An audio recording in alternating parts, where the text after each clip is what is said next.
इमाम अली रज़ा ने फरमाया, खाना खाते वक़्त कुछ एहतियात की बातें हैं जिनका ध्यान हर इंसान को रखना चाहिए। 1.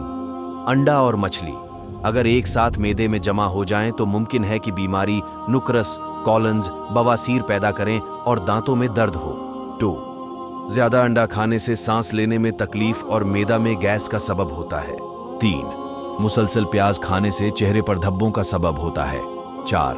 ज़्यादा कलेजी, दिल, जिगर खाने से गुर्दे की बीमारी का सबब होता है। 5. मछली खाने के बाद ठंडे पानी से जिस्म धोने से फालिज या सक्ता का सबब हो सकता है। 6. आधा पका गोश्त खाने से पेट में कीड़े का सबब होता है।